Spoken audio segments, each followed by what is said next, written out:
What's going on, everybody? Mortem here, this time bringing you my review after 100% for King Arthur: A Knight's Tale. Just to get my normal intro out of the way right off the bat, I review games after 100% all the time. My Steam profile is linked in the description below. It's public. You're more than welcome to check it out. If you're new to the channel and you actually click on my channel, first video you'll see is a video going over all the stuff that I cover in these reviews, which includes the achievements, but also much more than just the achievements. And from there, let's dive into this thing. So King Arthur: Knight's Tale is, in my opinion, a AA TRPG. So a TRPG is a tactical RPG with a heavy emphasis on combat and the system surrounding that. So it's very tactical gameplay around a lot of combat. Now, this particular game is, of course, set in the Arthurian legends, and the game itself actually started its life as a Kickstarter all the way back in, I believe it was late 2019 or early 2020. I forget exactly when, but somewhere around there. Now, the story for King Arthur: Knight's Tale is that we play as Sir Mordred. Sir Mordred actually kills King Arthur at the very beginning of the game. And this act actually caused a sort of curse to fall upon the land when the Lady of the Lake attempted to resurrect Arthur and shattered his spirit as a result of this. Now, because of this, the Lady of the Lake is resurrecting you, who also died when you killed King Arthur, to basically go about setting this right and trying to fix the curse that has fallen upon Avalon. And that's essentially the story of the game. So without spoilers, we'll leave that right there for the most part. But I do want to mention a few things. The version of Arthurian legend that we're seeing here is very grimdark. It attempts to be very brutal, very visceral in the combat and everything. As such, the color tones for the game are very dull, and they give off a vibe that the world isn't quite right. Now, while we're talking about the story just a little bit here, I did want to mention that the game is broken up into 4 acts, for the main game, that is. So there is a 5th act, however, it's optional, if you will. It kind of feels like they meant to make a 5th act, but then just decided to wrap it up kind of quickly, because the main story, I would say, ends at the end of the 4th act, and then you can continue playing in the 5th act, which sees a few more main missions where you take on a few extra very large bosses that are much harder than what you've faced previously, should you so choose. But each act of the game spans roughly 5 levels of the level 25 cap. We're not going to be creating a character or anything. As I mentioned, we play as Sir Mordred. And we also won't be getting companions in the strictest of sense. However, you will get team members who join your Knights of the Round Table, because very early on in the game, in basically the first mission, we retake Camelot from the forces of darkness that have fallen upon Avalon since the death of King Arthur. And after we take Camelot, we start recruiting other knights to our round table, which will then become characters we can play for missions. Now, each of these characters, of course, has their own story and everything, but it's mostly just background information. Recruiting that character tends to give you a bit of a story for them, but there's really nothing else beyond that. When they're in your party, they don't even have all that much to say. That said, you can find a lot of knights to join your party that are from, of course, Arthurian legends. Some are even more pop culture-y in nature, I'll say. Now, you can have up to 11 other knights plus you, Sir Mordred. So in total, you can have 12 characters to pick from. Whenever you go on a mission, you'll only be able to take 4 people with you, which doesn't have to include Sir Mordred. It can be any combination of the 12. Now, that said, there are a lot more than just 12 knights that you can recruit. There are set knights that you'll meet just by playing through the story, and then there are knights that you might meet depending on what your morality is, because there is a morality system in this game, and having a certain morality will lead you to a potential set of companions based on your choices in the game up to that point, but we'll talk about that a little more here in a bit. Now, before we continue on, I did want to talk about difficulty a little bit. When you fire up the game, you're going to get to pick between Classic and Roguelite. Roguelite is essentially an Iron Man mode with permadeath, so in Classic, you'll have the option of saving as much as you want. It has an adjustable difficulty as well, so there's story to very hard. And also in Classic, characters can die on you, but they will then go to the crypt, at which point they can actually be resurrected if you find a certain item in game, albeit that item is pretty rare. But in roguelite mode, one save file, your characters can die and you can't resurrect them. But now let's talk about difficulty a little bit. So difficulty, in my opinion, I think needs a bit of a balance pass. There's a lot of difficulty spikes from one area to the next, especially when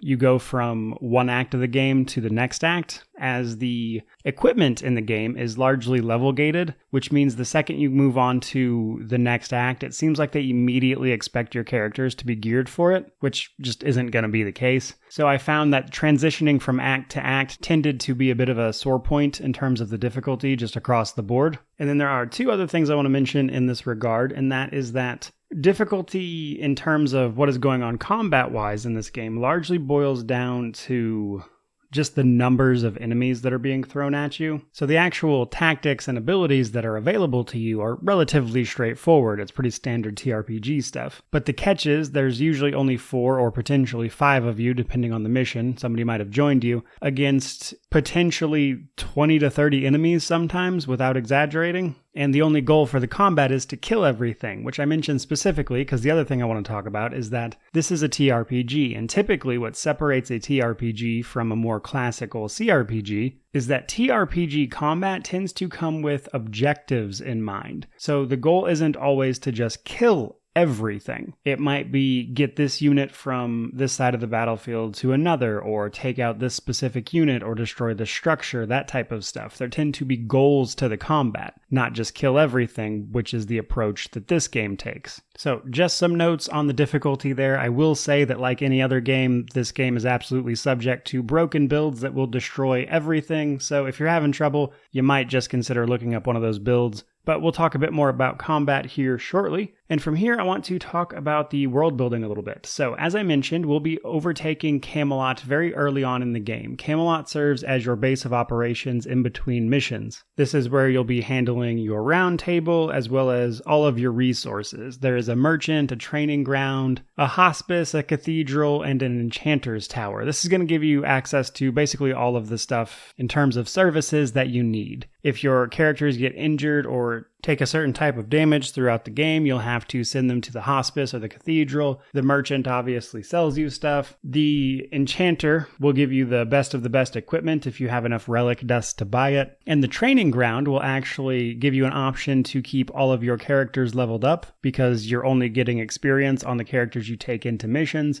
So the training grounds offers a way to keep all of your characters leveling up and relevant. And each of these individual buildings will have upgrade paths that just make the building itself more effective. Some of these upgrades actually play off of the morality system, which we will go ahead and cover now. So the morality is broken down into either being a rightful ruler or a tyrant, while either of those options can be mixed with being a person of the old faith or the Christian faith. So basically, as you play through the game and you come into contact with random events that will happen in between missions, and just things you'll encounter in actual missions, you'll be given options to pick between certain morality choices, usually between either rightful or tyrant or old faith or Christian. And doing so will set your morality. And having morality of any combination of those things will then unlock further rewards for you, so it's usually best to stick to something. And this includes up to a potential 12 different knights to pick from, depending on the morality that you chose to go with. Each of these knights will actually have their own special recruitment side mission, which is pretty cool, but again, once they're on your team, there's unfortunately just nothing more done with it. And while in general, I think this is cool because the morality will actually change up your playthrough a tiny bit. For instance, if you go Christian versus Old Faith, you'll get a different set of side quests towards the end of the game than you would if you went the other way. Unfortunately, these side quests basically tell you what the other side of the quest would have been anyway, which makes the concept of the replayability of it not really there. For instance, if you recruit the rightful ruler morality knights that you can recruit that way, then the side quests you're going to get late game are actually going to have you fighting the knights that you could have recruited if you went the tyrant route. So while it is an interesting enough mechanic, I don't think there's enough here to really warrant a second playthrough,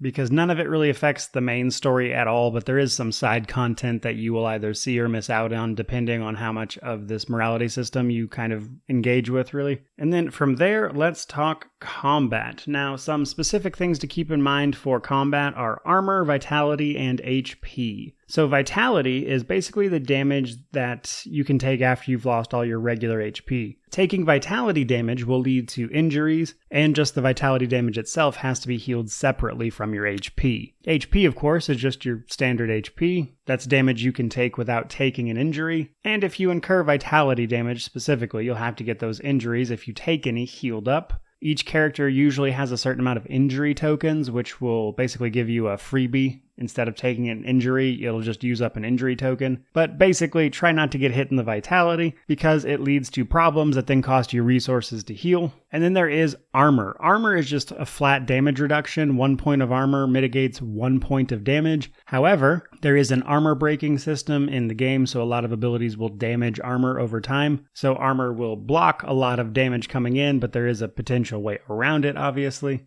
And then in addition to those very basic things, we also have our classes. There are several classes, but there is a lot of overlap between the skills and stuff when it comes to your actual knights. So each knight you get is actually a unique character and it will have skills unique to them. But again, there's a lot of overlap here. So while classes can be a general indication of what a character is capable of, it's not necessarily indicative of the specific skills that that character will get. And as such, some particular knights do kind of wind up being better than others. But every time a character levels up, they will get 2 skill points to spend on whatever their class happens to give them. This combined with the equipment that again is done in tiers is basically how you make your character, or at least customize them as you level up a little bit. On top of this, we have things like consumables. These are your potions, your scrolls, etc. You'll be able to use these in combat as well, and I would suggest you not overlook them. They give you gigantic bonuses, and they usually have very low action point costs. The other thing I want to mention here as well is that there are challenge rewards. So as you play through the game and you do things like stun an enemy so many times or kill a certain type of enemy so many times, you'll unlock essences. Essences are one-time consumables per character, but they're permanent. And each character can have up to 4 of these on them. These are gigantic bonuses that you get specifically from completing these challenges. They're, again, single use. You'll get to use them on your specific knight that you want to use them on. And it can make an individual character very powerful if you stack these appropriately. But from there, let's talk about the actual combat. And it's honestly very straightforward. It's an action point system, meaning that you get so many action points per turn based on a variety of factors: what kind of armor you're wearing, your class itself, your abilities, your skills, your equipment that you have on. All of these can affect the amount of action points you get. Each character has skills that are going to cost them action points, and your turn ends when you run out of action points. Now, it does use the team-based system that I prefer in these turn-based games, which is to say that you can move your entire team all at once, then the enemy will move their entire team at once, and then any third faction, so to speak, team on the playing field will do all of their turn at once, which I do think helps speed up turn-based combat. But reality is, the tactics involved here are relatively simple. Like, as far as TRPGs go, I really don't think they're doing anything unique here in terms of the combat. And that's not to say it's bad. It's a competent system, but it really doesn't do anything unique in that regard. And it's basically your turn-based action point system, your regular damage mitigation system. There are various status effects. There's 4 or 5. They do exactly what you'd expect. And again, most of the difficulty around combat and a lot of the challenge comes down to handling the enormous amount of enemies they pit against your 4 people, which means in terms of an action economy, you're always going to be a little crippled compared to the enemy. So especially on higher difficulties, you're really going to have to make use of the tactics of what you are doing to make sure you're getting the absolute most out of your turns as possible. And like any game, there's a ton of broken builds, as I mentioned, that you can take advantage of, which are all over YouTube if you just search for them. So the options are there, but I think the combat is pretty stock standard as far as these TRPGs go, frankly. Now, from there, let's talk positives, negatives, and wrap this thing up. So on the positive side of things, I did like the art style. I think it's definitely AA in portions. For instance, there are cutscenes that you'll get where you can see the Lady of the Lake, and then there's times where the Lady of Lake will be speaking and her portrait's on the screen, and her portrait in the game doesn't match how she looks in the cutscene. So there's little visual things that kind of annoy me, but overall I do really enjoy the art style. And as I mentioned, the combat is good. It doesn't necessarily do anything unique, it's not exactly pushing the genre forward, but overall it's a very competent TRPG combat system, and if that's what you want from your TRPGs, it's here. Now, unfortunately, I think there's a few more negatives on this one than anything else. So for starters, as I mentioned, there are no TRPG objectives. Every combat encounter is just kill the enemy, combined with the fact that you're pretty much always outnumbered. Now, combine that with the rather unique negative for this particular review with the download size of this game, which is unique, honestly. I don't normally go over this thing because it's not worth mentioning, but the download size for this AA TRPG is 120 gigabytes, which is insanely large for a game like this. It doesn't even make sense. Now, I did read where the devs are working to get this number down, but even then, I don't know that it'll ever come down substantially enough for some people to warrant the space on their hard drive, so something to keep in mind there. And then lastly, for the negatives, the game gets incredibly repetitive, especially towards the end. You're fighting basically the same enemies with just slightly higher HP pools, and they introduce a couple new enemies right at the end of the game, but I imagine most people will have quit playing by then before they even see those. Because in my opinion, you're probably going to have this combat pretty well figured out by about 10 hours in, and because of the lack of objectives or mixing things up and fighting the same enemy type constantly, despite the combat itself being a pretty competent system, it is incredibly repetitive. But all of those things said, let's go ahead and draw a conclusion. Now, in my opinion, the biggest downside of this game is none of the things I've mentioned up to this point. It is actually the game's price point. You see, King Arthur Knight's Tale is actually $45 on Steam right now, which is, frankly, in my opinion, a little steep for what you're getting, combined with some of the problems that I've listed up to this point. So because of that, personally, I would say wait for a sale. Now, I want to make it clear, though, with that wait for a sale recommendation, nothing about this game is what I would consider outright bad. It's just that it fails to really do anything original. The Arthurian legend stuff is a thing that gets rehashed all the time, and even though their take on it might be a little unique, sure, it's just a very commonly used story medium, combined with the fact that the combat's not really doing anything innovative, even if it's good, and you just have a game that's failing to do anything that's unique. But the game itself is good, and because of that, I would say wait for the price to drop a little bit. Personally, I don't feel great about having paid $45 for this game. I just don't think there's enough here to justify $45. So definitely a wait for sale on my end, but overall, if you like TRPGs and you've got the money, it is a pretty good game. All of that said, guys, there is my review for King Arthur Knight's Tale. Hope you enjoyed it. If you did, remember to like, comment, subscribe, all that standard YouTube jazz. But regardless of any of that, truly, just thank you so much for watching. I really do appreciate it. May you wander in wisdom and have an amazing day.